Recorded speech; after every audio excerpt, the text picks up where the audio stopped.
Have you ever wondered what happens after death?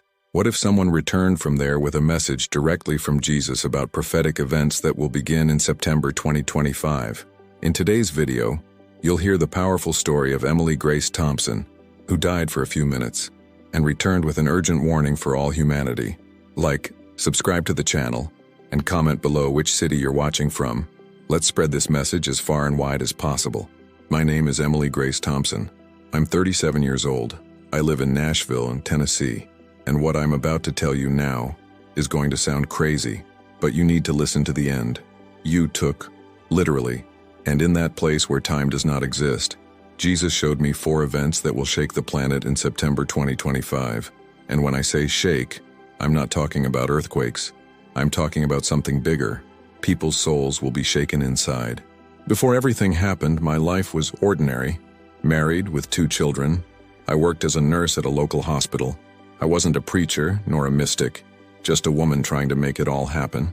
That day, August 5th, I woke up with a strange pain on the left side of my chest.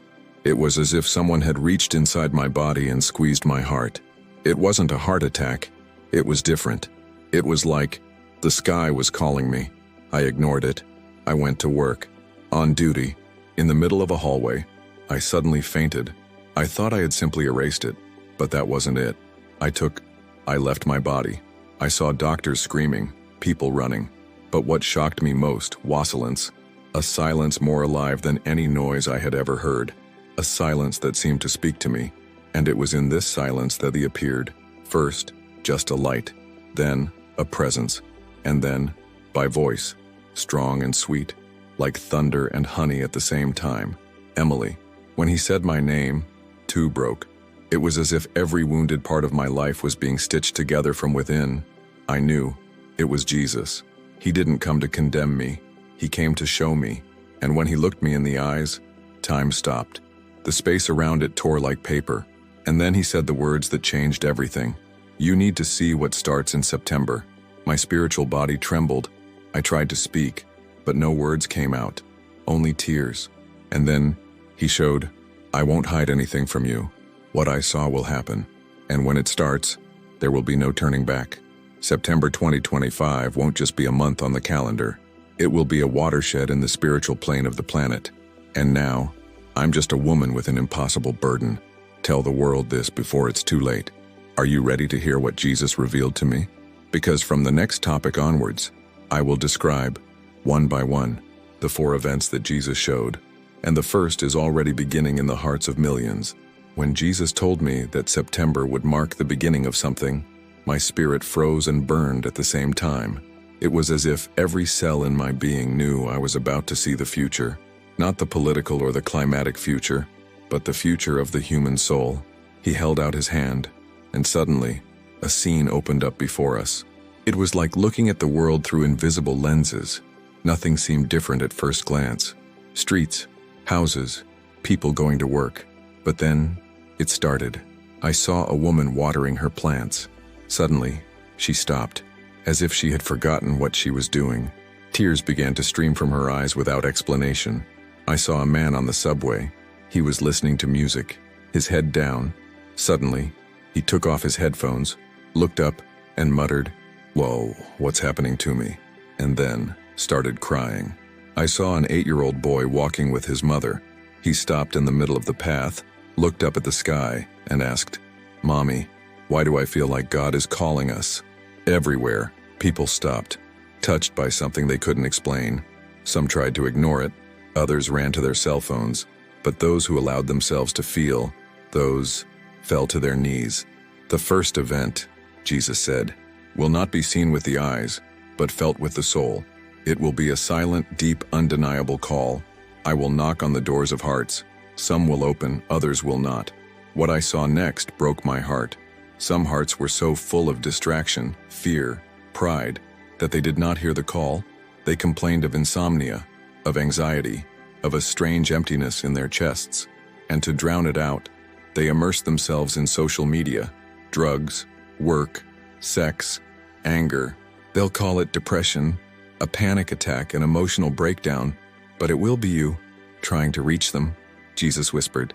His words cut deep, I saw grown men crying silently in the bathroom, young men dropping everything and heading into the woods to seek peace, mothers dropping pots on the stove and falling to the ground, feeling something burning inside without knowing why. It was the awakening, but it wasn't pretty. It was painful, because to wake up, you need to get out of the torpor. Jesus said, September 2025 will be the beginning of a spiritual sifting. Those who hear my call will begin to remember who they truly are, but those who ignore it will become increasingly lost. I saw this happening. People starting to wonder, why am I here? What am I doing with my life? Is God trying to speak to me? I saw thousands beginning to seek answers, but not in traditional churches, not on the networks. They were looking in silence, alone, kneeling, crying without knowing why. This is the first event, and it's already started in some hearts, even before the clock strikes September. And if you're reading this and feel a tightness in your chest, maybe it started in you too. Jesus looked at me and said, speak, tell, even if they mock you, because those who hear my call will need to know they are not alone. This is the sign number 1, the invisible call that will be felt by millions. But what Jesus showed me next, it was cosmic. Literally, Jesus fixed me with a gaze that contained the entire universe. He extended his hand again, and the scene changed. I was lifted above the earth, as if I were orbiting the planet. Everything seemed calm, but only for a moment. Then the sky began to move, not like clouds, not like storms. It was as if the firmament itself were trembling. Auroras appeared in places where they had never appeared before. In Texas, in Argentina, in North Africa, lights danced in colors unknown to human eyes, vivid, conscious colors, as if they were celestial messengers silently shouting to humanity. Look up. I saw people stopping their cars in the middle of the road to watch. I saw children pointing at the sky with wide eyes. I saw scientists in laboratories trying unsuccessfully to calculate what was happening. And Jesus said, this will be the second event, a sign in the heavens, a sound on the earth. The heavens will speak, and the earth will respond. And then, the earth groaned. I felt the vibration pass through me, as if the planet was waking up. I saw tremors arise, in unlikely places. New York, Paris, Dubai, regions where there has never been an earthquake. But these were no ordinary earthquakes. They were like hiccups of the planet, muffled screams of a tired creation, begging for redemption. Creation is tired, Jesus said. It awaits the awakening of the children of light. And in September, it will begin to call. Rivers overflowed. Dormant volcanoes began to smoke again. Wild animals began to migrate to urban areas as if fleeing something invisible. People became frightened. But it's not destruction, he said. It's proclamation. I saw the news anchors with wide eyes trying to remain calm. I saw headlines like, mysterious lights in the sky baffle scientists. Abnormal weather phenomena intensify. Earth groans. Seismic activity increases in stable regions. People started to wonder, is the world ending? Will it be the apocalypse? But Jesus answered before I even asked, it will not be the end. It will be the beginning of the end of deception. The heavens are crying out, and those with spiritual eyes will know the Creator is speaking. I saw Christians falling to their knees as they saw the heavens open in light. I saw others scoff, saying it was the weather, magnetic reversal, something scientific. But inside me, I knew the truth. These celestial signs are not coincidence. They are the second spiritual trumpet touching down on the planet. And if the first sign was silent, this will be deafening for the souls. Jesus turned to me and said, they will see with their eyes, but only the pure will see with their spirit. What he showed me next left me without ground, because it wasn't about pretty signs anymore. It was about hidden truths being pulled out of the darkness. I thought the worst was over. After all, the signs in the heavens and the tremors on the earth already seemed like the climax of something immense. But Jesus looked at me with a solemn, almost pained expression. Now you will see what will hurt hearts the most, the truth coming to light. And when he said this, a spiritual curtain was torn before me. I was taken to a dark scene, secret meeting rooms, luxurious-looking courts, offices of influential leaders. I saw pastors, politicians, artists, businessmen, all with invisible masks of charisma, holiness, kindness, but underneath them, there was rot. And then, the masks began to fall. Jesus said, "The third event will be the exhibition. I'll tear down the facades myself." I saw scandals exploding like bombs in September. Information leaked that seemed impossible to hide. I saw secret documents appearing on the internet, recordings being released, influential people trying to cover their tracks. But it was too late.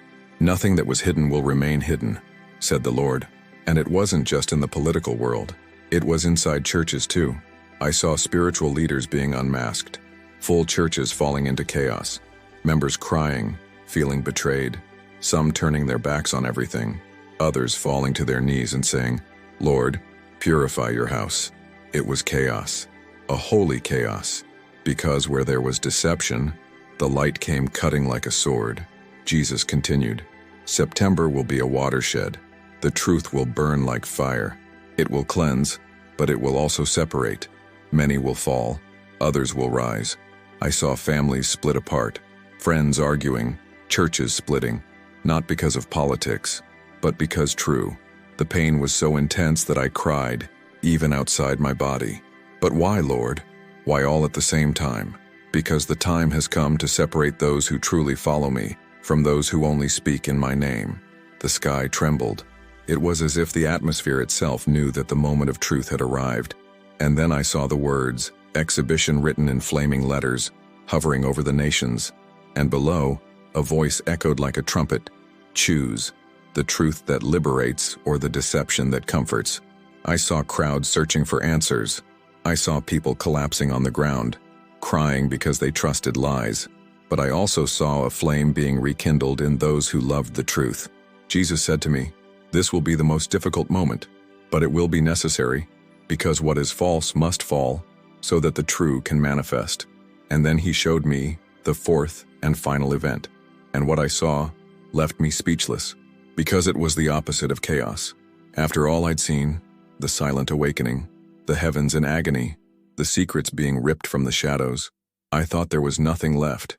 But Jesus looked at me, and his eyes lit up with an intensity that made me shiver. "Now," he said, "you will see what the enemy fears most." He reached out, and everything changed. Before me, I saw the whole world. Cities, forests, deserts, slums, snow-capped mountains, isolated villages, and in every corner, in every place, people standing up, simple men, anonymous women, children, the elderly, prisoners, forgotten people, pastors without pulpits, young people who prayed in silence. Everyone felt the same calling, not a shout, not an order, but an irresistible whisper in the spirit. It's time. They didn't have uniforms. They weren't in temples, but were soldiers of light. "This is the fourth event," Jesus declared. "My great calling." What I saw was an invisible spiritual army emerging, without weapons, without flags, but with a flame in his eyes that set the air around him on fire. These people didn't know each other, but they prayed the same prayers. They sang the same songs. They received the same dreams. It was as if God had synchronized their hearts to a single rhythm, the pulse of the sky. And I saw something even more powerful. When one of them felt afraid, another, on the other side of the planet, began to intercede for him. When one of them thought about giving up, a word supernaturally appeared in his mind. Don't stop. They were connected, but not by the internet. By spirit. Jesus said, "It will not be a movement created by men. It will be a gathering led by me, and no system, no religion, no government will be able to control it." I saw groups in forests praying at dawn, young people in universities rising with prophetic words, businessmen giving up fortunes to live with purpose. I even saw former drug dealers becoming street evangelists. And the most beautiful, they weren't waiting for leaders. They had already heard the true commander. "This will be my church," said the Lord. "No walls, no masks, no vanity, just burning hearts." I saw people gathered in unusual places, on rooftops, under the stars, in abandoned warehouses, in quiet corners of big cities, on social media being banned for preaching boldly, but nothing stopped them. And then something even scarier, in a good way, happened. Hell shook. I saw the enemy trying to sow confusion, distraction, and discouragement, but the more he tried, the more they prayed, the more they fasted, the more they united. Jesus whispered, "This will be the greatest harvest of souls before the end." He looked at me with tears in his eyes. Yes, tears in the eyes of Jesus, and said, "That's why I'm showing you all this. So you can alert my people. September will be the beginning, and these 4 signs are not to bring fear, but to summon those who love me." I was in shock. Everything made sense now. The agony, the glory, the chaos, the hope. And as the vision began to fade, one last image was etched in my mind. A map of the world, covered in points of light, thousands, millions, hearts shining in unison, not like lamps, but like flames burning, awaiting the order of heaven. And then Jesus spoke, in a firm voice, "Tell them, the time is now. Prepare your hearts. I am coming to seek an awakened people." And it all begins in September. As the last vision faded and all fell silent, I felt suspended, as if floating between 2 worlds, one foot in eternity, the other in time. Jesus said nothing more for a few seconds, but your eyes said it all. They pierced me with a question that he didn't even need to verbalize. "Now that you've seen it, what are you going to do with it?" My heart burned. I wanted to beg to stay there, to stay in that place where there was no doubt, no pain, no noise, where everything made sense. But then he spoke, softly, directly, impossible to ignore. "You have to go back, and you have to tell, even if no one believes you." I opened my mouth to respond, but before I could, something surreal happened. The entire sky was torn apart in light, and before me, I saw the souls of the earth as if in slow motion. Millions of people, each one stuck at a certain point in their lives. Some were laughing, distracted by their cell phones. Others cried alone in silence. Others still walked hurriedly, aimlessly, without purpose. And then, a countdown appeared in the sky, like fiery numbers floating in the air. 30 days, 29, 28. It was the September clock starting to turn. And then Jesus spoke with an authority that shook even my spirit. September will be the beginning of the realignment. There will be no more time for neutrality. Every soul will be faced with a choice. I saw it unfold before me. Couples starting to wonder, why are we so far from God? Children confronting parents with spiritual questions they had never asked before. People feeling an inexplicable thirst for something deeper, as if their souls were dehydrated. It was the great silent confrontation, not with swords, but with consciences. Jesus continued, "My spirit will hover over homes, over bedrooms, over streets, over hospitals, over prisons, over churches, and every heart will be touched. But not everyone will respond." Those words tore me apart.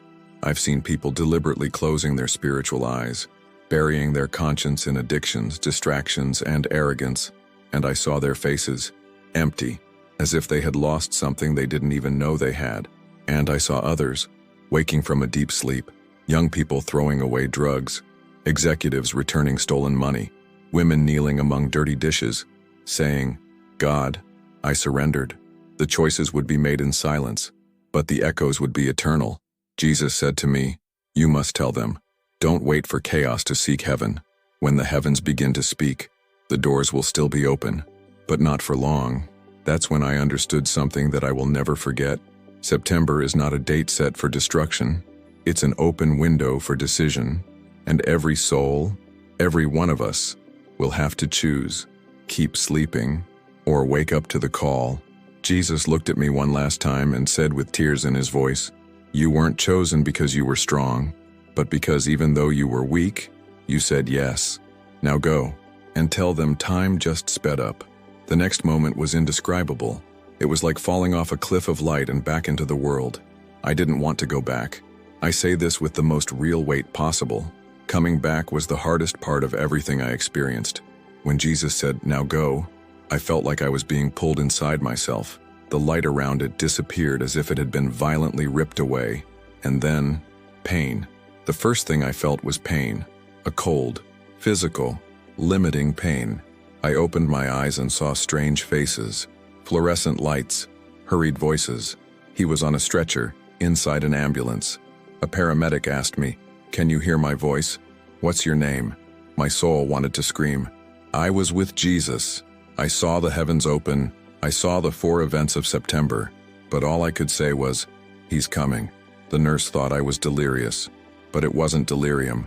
It was the only truth that remained within me. In the following days, something inexplicable happened to me. My vision was normal. My tests were normal. But my spirit was like a living flame.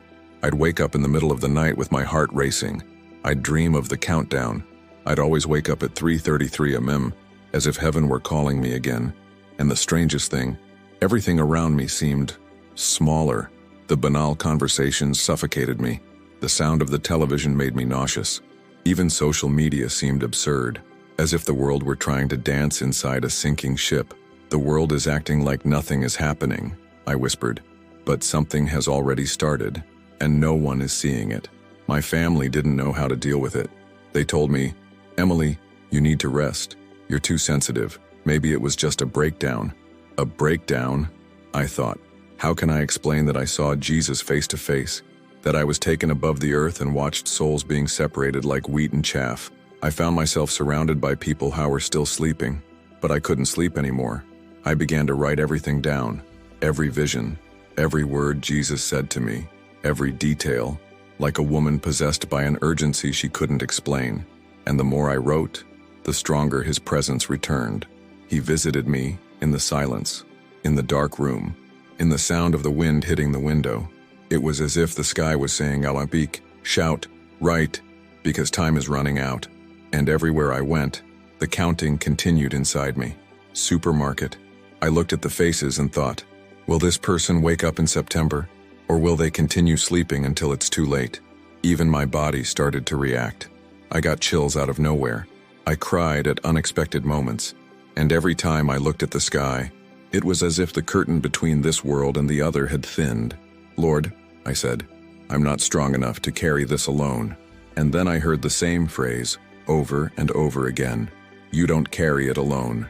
I'm with you." Until the last second. That's when I realized my life would never be the same again. Because when you see what I saw, when you hear what I heard, you can't live like you used to anymore. And there was still more, much more. Jesus had planted in me a prophetic word that I would have to deliver to the world, and it began to pulse inside me like fire ready to explode. The days after I returned were the loneliest of my life, not because I was physically alone. My family was there, my children, my friends, but because no one could really understand what I was carrying. I tried to explain. I started slowly saying, I had an experience, out of body. I saw things. Jesus showed me 4 events that will begin in September. And then came the looks. Empty looks. Suspicious. Disguised compassion. Some responded, "How beautiful. It must have been just a very real dream. Maybe it was just your brain trying to protect you." And that it tore me apart inside. Because it wasn't a dream. It wasn't delirium. It was prophecy. It was announcement. It was alarm. And with each passing day, the fire inside me grew. I tried to keep quiet, but my own body reacted. I felt chills out of nowhere. My heartbeat was racing. Sometimes I heard still voices in my spirit saying, "Speak, now." One morning, I got out of bed without knowing why. I went to the balcony. The sky was clear. Stars shone like diamonds scattered across a dark veil. And out of nowhere, a sentence exploded inside me. 7. September. 7. It was like a thunderclap inside my chest. I knelt down, trembling, and asked, "Sir, what does this mean?" And the answer came in the form of a revelation. 7 is the number of divine completeness. September will be the month of spiritual harvest, not of destruction, but of final decision. Jesus spoke in my spirit. Don't say you're going to speak. Speak. Don't say you're going to write. Write. Silence now is disobedience. That's when I understood. To keep quiet would be a sin against those who still have time, against those who can still wake up, against those who will listen if someone has the courage to shout. From that moment on, everything changed. I started writing compulsively. Posts, videos, audios, letters. I delivered words to strangers on the street. I interrupted conversations to say, "You don't have to believe me, but please watch out this September. Something eternal is about to happen." Some thanked me. Others ignored me. But something strange started to happen. Those who were awakening recognized me. A boy stopped me at the market and said, "You're feeling it too, right? This feeling that something is coming." An elderly woman sent me an anonymous message saying, "I don't know who you are, But I had a dream about a woman saying that September would bring a division of souls. And then, I understood. The awakened were beginning to find themselves. Just as Jesus showed me in the fourth event, the invisible army was forming. One here, one there, silent, but awake, and everyone feeling the same thing. It's coming. Get ready. It wasn't about me anymore. It was about the others who were still in the shadows. And I was chosen to be lit torch in the darkness. I'd like to say that life is back to normal, that I'm moving on in peace, calmly awaiting September, but that would be a lie. Since the day I came back, it's as if every second of my existence is being counted by an invisible but deafening clock, a clock that doesn't tick, but beats inside your chest like echo of heaven saying, the time is coming. And as September approaches, the harder he hits. In the last few weeks, I've started to realize strange patterns. I'm not talking about ordinary coincidences. I'm talking about visible, almost blatant spiritual signs. Prophetic dreams in people who have never been interested in God. Children waking up in the middle of the night saying, the light is coming. People saying they feel a weight in the air, as if the world was waiting for something. I listen, I observe, I take notes, and I pray.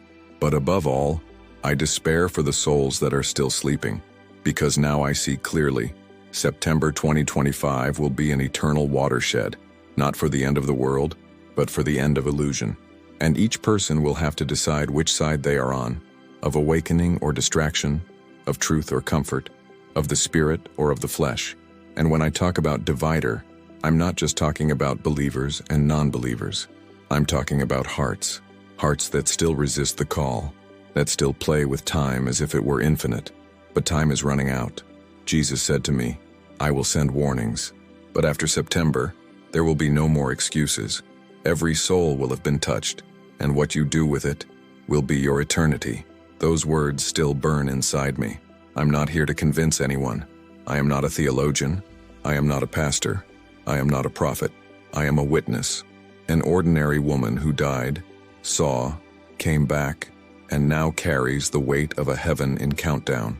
And the question that consumes me every day is, who will listen before the sky is silent? I feel like someone who saw the fire start outside the city, and he runs into it shouting, come out now, prepare yourselves, open your eyes, open your hearts. Some look at me with compassion, others with mockery, others pretend they didn't hear, but there are those ones who look into my eyes and say, I feel it too. Heaven is calling us. And it is for these that I continue, because Jesus told me, even if only one person listens, it was worth it. We are just a few beats away from September. Do you feel it? The atmosphere, the weather, nothing is normal anymore. It's as if eternity was breathing through the cracks of now. You can feel it. You just need to stop, be silent, and listen, why he is calling. And when September comes, whoever has ears will hear like never before. If you've come this far, it's not for nothing. I don't believe in coincidences anymore. After what I've been through, I only believe in eternal purposes. You are not reading this by chance. You are here because someone up there is still knocking on the door of your heart. And maybe this is the last time he tries. Why time is running out. Now that you know, what are you going to do with it? Will you laugh? Will you ignore? Will you keep scrolling? Or will you stop, breathe, and listen the same voice that stopped me in the middle of eternity? The voice that said, tell them, get ready, because September won't just be a month, it will be a spiritual portal. And if you think all this is exaggeration, too much emotion, too much theory, know that I thought so too. Before I died, I was a skeptic, tired of religion, full of doubts. And yet, Jesus chose me, not because I deserved it, but because he knew that I couldn't keep quiet. And that's what keeps me going. Every day since I've been back, it's like the sky pressed me with invisible hands, saying, remember what I showed you, speak before it's too late. So here I am, screaming as loud as I can, even though I'm scared, even though I'm being judged, why his love is greater than fear. And what I saw was love, steadfast love, love that awakens, love that shakes the soul. It wasn't a show. It was not a vision to feed vanity. He was a calling. And now, this calling is yours. You can ignore it. You can delete it. You can even laugh. But in September, you will remember, when the sky moves, when hearts burn, when secrets come to light, and when you feel strange, uneasy, out of place, like something is about to happen, you will remember, a woman said this would come. And I don't want applause. I don't want fame. I just want you to don't get lost. Because what is coming, it's not about religion. It's about destiny. It's about eternity. It's about where your soul will be when the sky starts talking. Jesus said to me, when it all begins, many will be frightened, but those who heard it before will recognize my voice. So now, I beg you, don't wait for the sky to scream before you pay attention. He's already whispering, in signs, in dreams, in discomforts that you can't explain. Prepare yourself, not with fear, but with surrender, because September is closer than you think, and he is closer than your next breath. I'm Emily Grace Thompson, an ordinary woman who died, and he came back with a sacred warning engraved on the soul. In September, heaven will knock on the world's door. Be awake when it happens. If you enjoyed this beautiful spiritual testimony, please leave a like, comment, share your impressions, subscribe to the channel, and don't forget to turn on the notification bell to watch each new video and help us spread this message to a greater number of people. Until next time.